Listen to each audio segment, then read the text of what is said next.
Don't steal on the crime scene. Take it. En route to forensic, we swap it.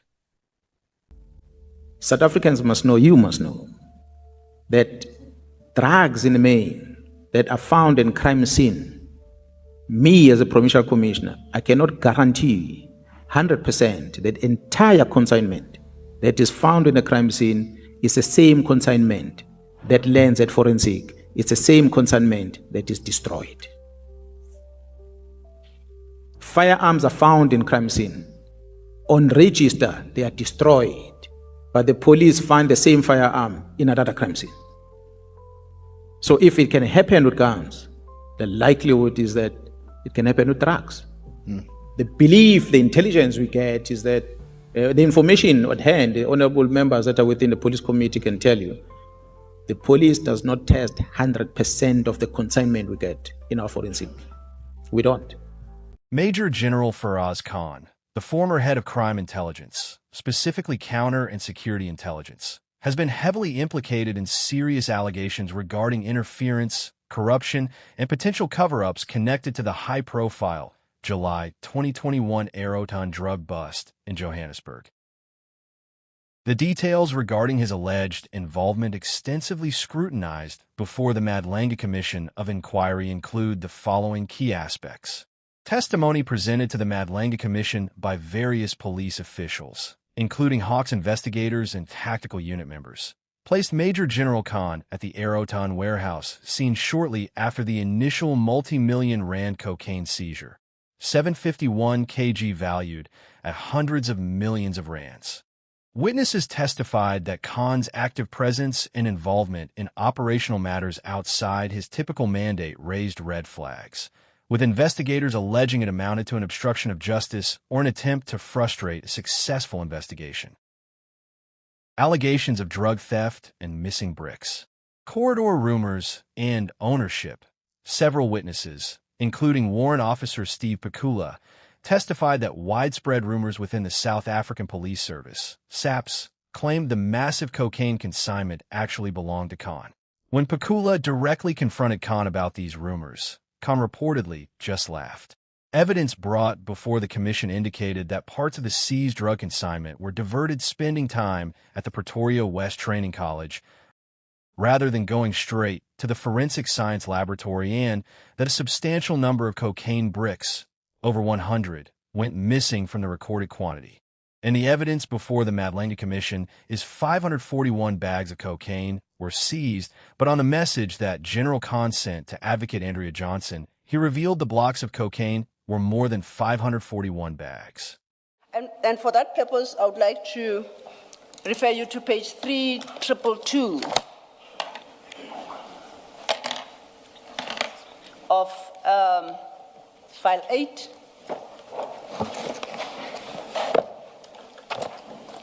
This is a message sent to you by General Khan on 7/9/2021, and that's on the 9th of July. We know the date is the American version. Now, my interest in this particular message is General Khan is sharing with you details about a bust he was involved in at a business premises in Aeroton. Gives the date of the 9th of July. Second paragraph, we've had testimony regarding that bust. It involved on record the seizure of 541 kilograms of cocaine. You might have heard about it, or perhaps not, but what I state to you is factually correct.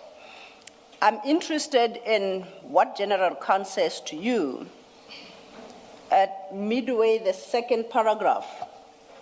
And he states that 552 blocks of pure cocaine were seized with a street value of approximately 200 million. Why it strikes me is we've always known the Aeroton bust to involve 541 kilograms and that General Khan was a part of that eventual seizure. I find it interesting that in a message to you, he's got a slightly different weight of 552 blocks. So just to confirm that you got this message, not suggesting that you know anything about that. And just to confirm that the reason this message would have come is at the time in 2021, we were dealing with organized crime matters. And very often, even General Kadwa, for example, would activate us to say, at the DPP office, there is such a matter, so that we looked out for the matter and we were able to allocate resources to them. But this is the message I received. Yes. And so your conundrum is real about why in this message you have 552, which must be the correct number. Which must be the correct number, because one would think this message was created contemporaneously with the seizure. And probably on the scene at the time. Exactly. And 5 years later, we sit here and we are talking about a different tonnage. But like I said, this is not a matter that you can shed light on. I guess the commission will have to pick it up with General Khan at the right time. Testimonies from tactical unit commanders claim that attempts were made to offer promotions and financial payoffs, a bag, in exchange for changing statements to clear Khan's name regarding the Aeroton handling. So Khan started fighting with Khumalo, and he will come to me and complain about Khumalo. I will ask Khumalo. Khumalo will simply say, Khan's appointment is this post, which is support.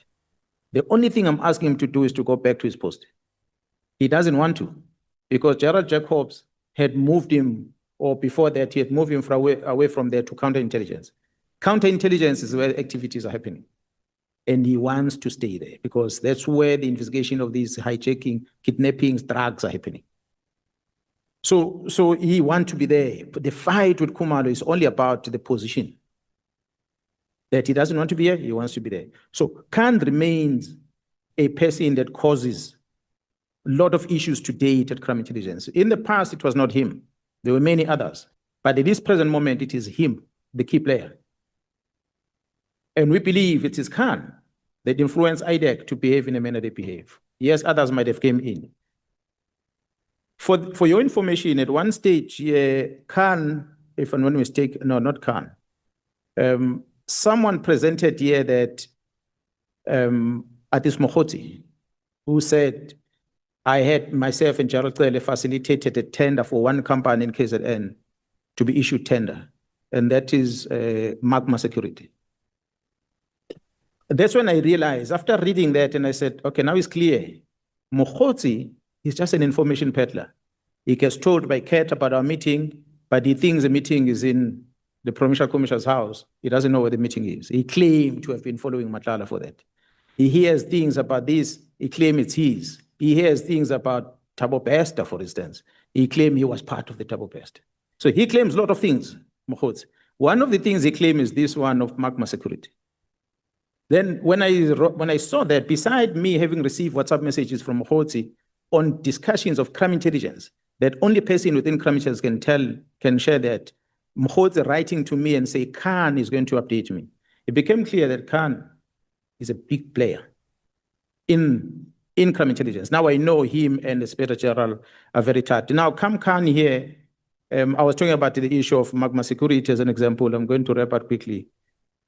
When I arrived in KZN to come and act in 2018, I did not know Magma Security. Khan introduced me to Magma Security.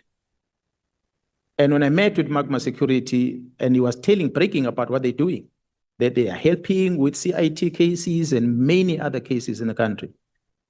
And I happened to see ex-police officers that are now working for this Magma Security. And when I arrived there, places there was in the news, a lot of murders. Magma Security showed me the whole chart of the syndicate that's operating in Placeland. We're able to deal with those criminals thanks to that Magma Security. So I built a relationship with that Magma Security from that day. Now, Khan knows their capabilities.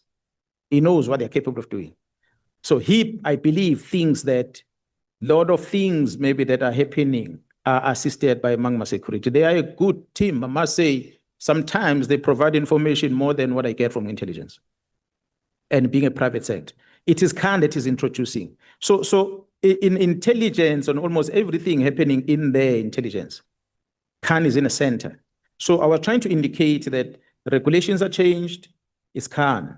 The member of parliament, Mr. Adams, runs around all these other places to open cases. He said to you here, he decided to go to Soweto because he loves Soweto. Soweto is hundreds of kilometers away from both airports, Lanzera or Tambo. He had no reason to say he's going to Soweto. I can tell you. He went to Orlando because there is a member of crime intelligence in Orlando that works with Khan that walked with him to a police station to go and open a case. One of the ROC members, the member that is in the list of the people that Ket Matlala paid for to come to the January 8th statement. As we see the evidence from Matlala's bill that Mohoti gave him, he said, these are the people who must book their flights. That Kennel is in that list. And it's a Kennel that works with Khan like this. And it's no mistake, I'm presiding over a case against Khan of drugs and housing. In that case, I cleared him because the people that were wrong, that arrived there, that I felt that the organization should have dealt with, they were not dealt with, but they were dealing with Khan. But what was strange in the testimony is that, Honorable Chair, a member of Flying Squad in Soweto, after learning of what's happening in Eratin, that member decided to phone Khan to come to the scene. Khan arrived in the scene being mobilized by a member from Flying Squad who works in Joburg. Why did that member choose Khan of all the people to come and attend the drug issues? I said to you, and I'm saying it again, big consignment of drugs were found there. Khan left it with the PCI. The question remains, did all those drugs arrive at forensic? Were all those drugs destroyed? The modus operandi can tell you. Don't steal on the crime scene. Take it. En route to forensic, we swap it. When it gets there, it's diluted, and the forensic analyst will test only 10% of it. So you might be clear of not having done wrong, but you know you're going to benefit out of this same thing.